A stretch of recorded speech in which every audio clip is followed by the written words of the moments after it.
വീരതെലങ്കാനയുടെ പാരമ്പര്യവും സ്വാതന്ത്ര്യസമര പൈതൃകങ്ങളുമായി രാഷ്ട്രീയത്തിലെത്തി Indian communist പാർട്ടിയുടെ ജനറൽ സെക്രട്ടറി പദവി വരെ അലങ്കരിച്ച ജീവിതം മുഴുവൻ സമരസരോവരമാക്കിയ നേതാവായിരുന്നു കഴിഞ്ഞ ദിവസം അന്തരിച്ച സുരവരം സുധാകർ റെഡ്ഡി. തെലങ്കാന പ്രക്ഷോഭകാലത്ത് കൗമാരക്കാരൻ മാത്രമായിരുന്നുവെങ്കിലും കേട്ടും വായിച്ചുമറിഞ്ഞ പ്രസ്തുത സമരത്തിന്റെ കനലുകൾ വീണ മനസ്സുമായാണ് അദ്ദേഹം വിദ്യാർത്ഥി ജീവിതം ആരംഭിക്കുന്നത്. പിതാവും പിതൃസഹോദരനും ഉൾപ്പെട്ട തലമുറ നടത്തിയ സ്വാതന്ത്ര്യ പോരാട്ട ഗാഥകളും ആ മനസ്സിലെ പോരാളിയെ പ്രചോദിപ്പിച്ചു. അങ്ങനെയൊരു പരിസരത്ത് നിന്നാണ് അദ്ദേഹത്തിന്റെ ജീവിതം രാഷ്ട്രീയത്തിലേക്ക് വഴിമാറുന്നത്. സ്കൂൾ പഠനകാലത്ത് വിദ്യാർത്ഥികളുടെ വിവിധ പ്രശ്നങ്ങൾ ഉന്നയിച്ച് നടത്തിയ സമരങ്ങളിലൂടെ അദ്ദേഹത്തിലെ പ്രക്ഷോഭകാരിയും സംഘാടകനും അടയാളപ്പെടുകയായിരുന്നു. കർണൂലിലെ ഹൈസ്കൂളിൽ നിന്നും ബിരുദ പഠനത്തിനായി ഉസ്മാനിയ കോളേജിൽ ചേരുമ്പോഴേക്കും വിദ്യാർത്ഥി സംഘാടകനായി അദ്ദേഹം പരുവപ്പെട്ടു. അവിടെ വെച്ചാണ് അദ്ദേഹം AISFന്റെ സജീവ പ്രവർത്തകനാകുന്നത്. ഹോസ്റ്റൽ വിദ്യാർത്ഥികൾ നേരിടുന്ന പ്രശ്നങ്ങൾ, പിന്നാക്ക വിദ്യാർത്ഥികൾക്ക് പഠനത്തിനായി പ്രത്യേക പരിഗണന, സ്കൂളുകളിൽ ബ്ലാക്ക് ബോർഡും ചോക്കുകളും പോലും ലഭ്യമല്ലാത്ത ശോചനീയാവസ്ഥ തുടങ്ങിയ വിഷയങ്ങൾ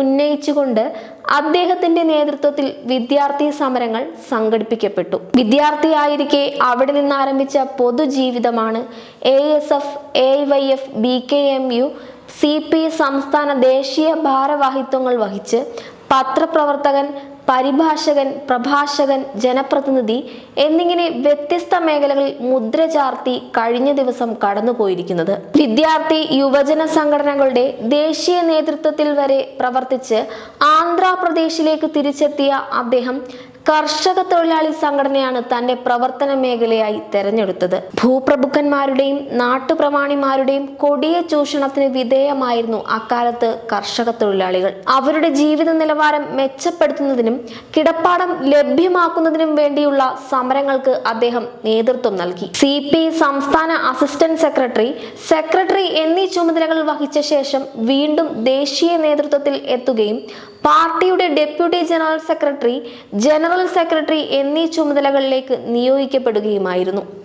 ആന്ധ്രയിലെ മാത്രമല്ല, കൊൽക്കത്ത, ഡൽഹി, ലക്നൗ അദ്ദേഹം പാർത്ത ജയിലുകൾ പലതായിരുന്നു. നിരവധി തവണ പോലീസിന്റെ ക്രൂരമർദ്ദനങ്ങൾക്കിരയായി. ആന്ധ്രാപ്രദേശിൽ വൈദ്യുതി നിരക്ക് വർധനവിനെതിരായ സമരത്തിന് നേതൃത്വം നൽകിയ വേളയിലാണ് 3 പേർ രക്തസാക്ഷികളായ സംഭവം നടന്നത്. ഈ സമരത്തിൽ കുതിരപ്പട്ടാളത്തിന്റെ ചവിട്ടേറ്റ് സുധാകർ റെഡ്ഡിക്ക് ഗുരുതര പരിക്കേറ്റിരുന്നു. കമ്മ്യൂണിസ്റ്റ് പ്രസ്ഥാനം വലിയ വെല്ലുവിളികൾ നേരിടുന്ന ഘട്ടത്തിലായിരുന്നു സുധാകർ റെഡ്ഡി CPIയെ ദേശീയ തലത്തിൽ നയിച്ചത്. പാർലമെന്ററി രംഗത്ത് പ്രാതിനിധ്യം കുറവുണ്ടായെങ്കിലും സമരത്തിലും സംഘാടനത്തിലും ശക്തമായ പാർട്ടിയായി CPIയെ മുന്നോട്ട് നയിക്കുന്നതിന് അദ്ദേഹത്തിന്റെ നേതൃത്വത്തിനായി. ഇടതുപക്ഷ പാർട്ടികളുടെ ഐക്യം ശക്തിപ്പെടുത്തുന്നതിലും യോജിച്ച പ്രക്ഷോഭങ്ങൾ സംഘടിപ്പിക്കുന്നതിലും അദ്ദേഹത്തിന്റെ മുൻകൈ ഉണ്ടാകുകയും ചെയ്തു. BJPയുടെ ഫാസിസ്റ്റ് ഭരണനയങ്ങളും വർഗീയ വിഭാഗീയ പ്രവർത്തനങ്ങളും ശക്തി പ്രാപിക്കുമ്പോൾ അതിനെതിരെ പ്രക്ഷോഭങ്ങളുടെയും ഐക്യത്തിനും സാഹോദര്യത്തിനും വേണ്ടി ജനങ്ങളെ അണിനിരത്തുന്നതിന്റെയും നായകനായി അദ്ദേഹം